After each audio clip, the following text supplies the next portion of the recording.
Most mainstream conservatives have gone soft. It's obvious they want to keep cashing those primetime paychecks and don't want to ruffle too many feathers with the higher-ups. Like Greg Gutless's take on the Derek Chauvin verdict, who agrees with all counts, not just involuntary manslaughter, but murder. Or Jesse Waters It Down, who just yesterday said that there was nothing wrong at all with the CIA's new recruitment videos, and he wasn't being sarcastic. But what they say off-air is even more revealing. Or when they think they're off-air, like Ben Shapiro at the end of a recent live stream, which he thought his producer had ended, but it was still going, and some quick viewer decided to record the strange conversation that he had with his producer once he thought he was off-air. So, we are indeed done here today. I have an appointment I gotta get to. Thank you guys, it's great to see you, and I will see you here next time.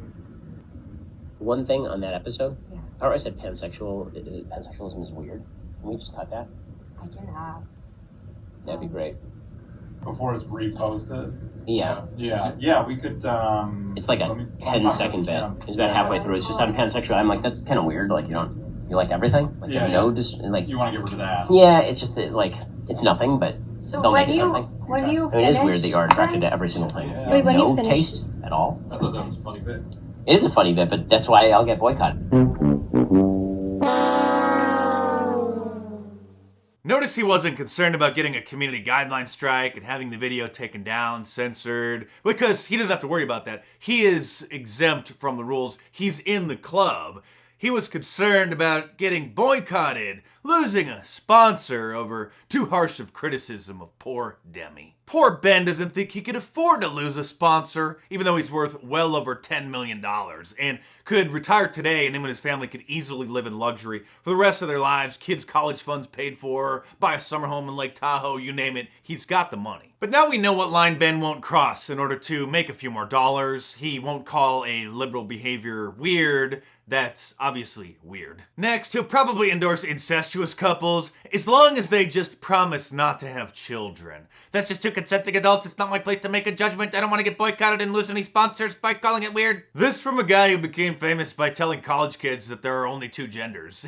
I guess colleges are so oppressive these days that if somebody dares speak that aloud, that they're considered to be a hero or something. Wow, he said there are only two genders. He's amazing. What is amazing is watching him get challenged by somebody who's not a freshman in college. You both frankly, I don't claims think that this- you know what? society Honestly- is turning honestly, its sir. back on Judeo-Christian values. Yeah, What are considering those values? considering what are the values it's turning its back on? I'm not inclined to continue an interview with a person as badly motivated as you as an interviewer. So I think we're done here. I appreciate your time, sir. All right. Thank you so Well, much. thank you for your time and for showing that anger is not part of American political discourse. Now, Mr. Shapiro, we'll say goodbye.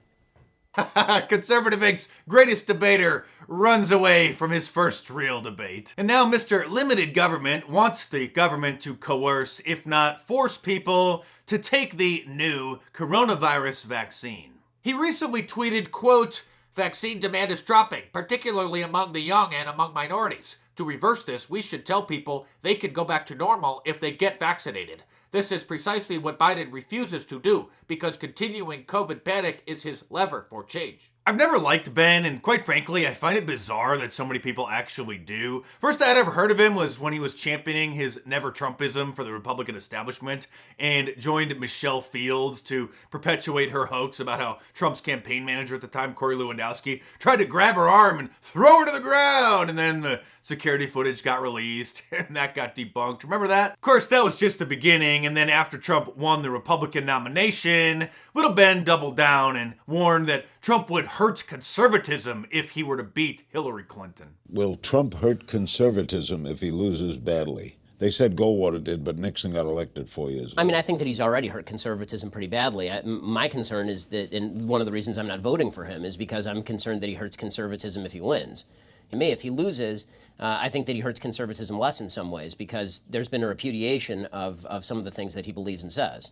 He even wrote this article titled, "No, Trump isn't going to save the Supreme Court," and warned that if Trump became president, he would appoint liberals to the Supreme Court. And don't even get me started how there hasn't been a war in the Middle East that he hasn't salivated getting America involved in while he armchair quarterbacks and cheerleads it on. Oh, I'm not done with this clown yet, so stay tuned. But real quick, subscribe to my channel if you're new here, because if this is your first time watching my channel, obviously you need to hear more. So subscribe to the channel and check back here on a regular basis. And don't give me this crap about how he supposedly voted for Trump in 2020, because when somebody of his influence, who's supposedly as gifted as him, was actively working against Donald Trump in 2016, effectively handing potentially tens of thousands of votes to Hillary Clinton, that's somebody who doesn't deserve any respect, or whose political analysis is permanently flawed. But it's not just Donald Trump that he has a warped view of. He called Ron Paul alt-right and anti-Semitic. Oh, you don't believe me? Well, then you must be a new viewer then, because I always have the receipts. Here's a tweet from when Ron Paul was running for president in 2012, when Little Ben said, quote, "Ron Paul is manifestly insane. As in previous debates, he is now gripping the pen as he would the neck of a Jew." And here's a list of 20 different people or news outlets that he tweeted that the all-knowing Little Ben says are alt-right, including Ann Coulter, Donald Trump, Pat Buchanan, and Ron Paul. Oh, and Alex Jones. The list goes on. This is who conservative college kids across the country think is a genius. I would call him a moron. I'm popular and no one has ever heard of you. Come on, you say, he's not a moron. Well, obviously you didn't see him shopping at Home Depot recently when the liberals got it trending on Twitter saying that they were going to boycott Home Depot because they wouldn't issue a public statement denouncing the new election rules, election integrity laws in Georgia. And so he decided to go and shop at Home Depot to support them. And he's probably the only person on the entire planet who puts a 36-inch board in a plastic bag at the self-checkout. All right, as you can see, I just went shopping at Home Depot. You should do the same. This wood, this board, this magnificent piece of poplar is now mine. And yes, I know he did the self-checkout because no Home Depot employee would do this. I'd be willing to bet that that was his first time in a Home Depot. I doubt that he even owns a screwdriver. I don't even think he would know the difference between a flathead and a Phillips. He's the kind of guy who probably failed shop class in middle school, or come to think of it, he's more of a home ec type of person. In fact, I think the Miss America competition was always stupid, right? I'm the guy who, when I was a teenager, used to unsubscribe from the swimsuit edition of Sports Illustrated. When President Trump invited hundreds of social media personalities to the White House 2 summers ago for the social media summit so that we could all meet each other and network together, Ben complained about it and said that it was a horrible idea. Why are you having a bunch of people who are at the very least deeply controversial to the White House in the first place? Like, there are a bunch of people who are at the White House in this particular group of folks who were basically, have been involved in conspiracy theorizing. He's bringing a bunch of people who ought not be at the White House to the White House. It's dumb and frankly, it's wrong. Well, I'm glad that you weren't there, and you wouldn't have fit in anyway because it was a bunch of independent social media personalities who built our followings organically instead of being bankrolled by billionaires like you. Seriously, in case you're not aware, once he quit Breitbart, he was bankrolled by the Wilkes brothers. He'd rather hang out with people like Mark Zuckerberg, who invited him over to his house, or one of his houses, for a secret dinner to assure him that he wouldn't be censoring him from Facebook at all. Oh, you didn't know that Ben Shapiro had a secret dinner with Mark Zuckerberg to discuss those things? Well, you must be new to my channel, so just make sure you're subscribed here so I can help get you caught up. I would actually be shocked if he didn't also have a secret meeting with YouTube CEO Susan Wojcicki, who can be seen here saying that he doesn't need to worry about anything because, of course, he's perfectly safe.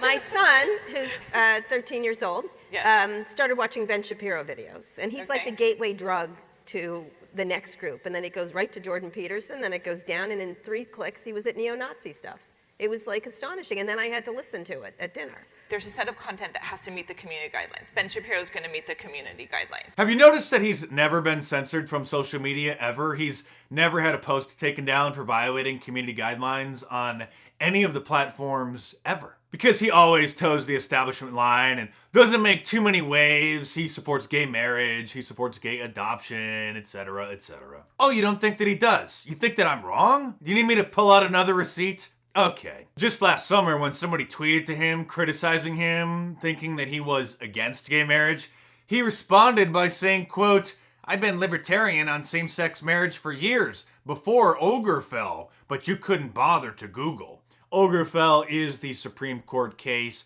that decided that issue. Ogerfell versus Hodges. So right there, when he's libertarian, meaning he doesn't care. He agrees that it should have been legal. Of course, that was just leftists getting their foot in the door so that they could then open it even wider to things like child drag queen story hour, etc.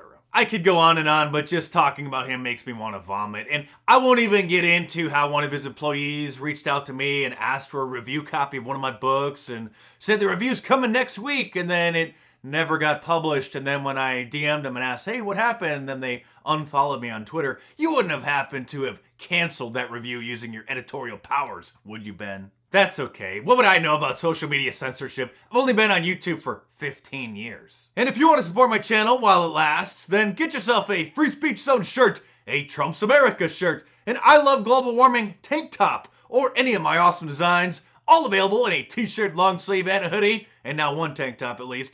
For now, at markdice.com, or click the link in the description below and check them out.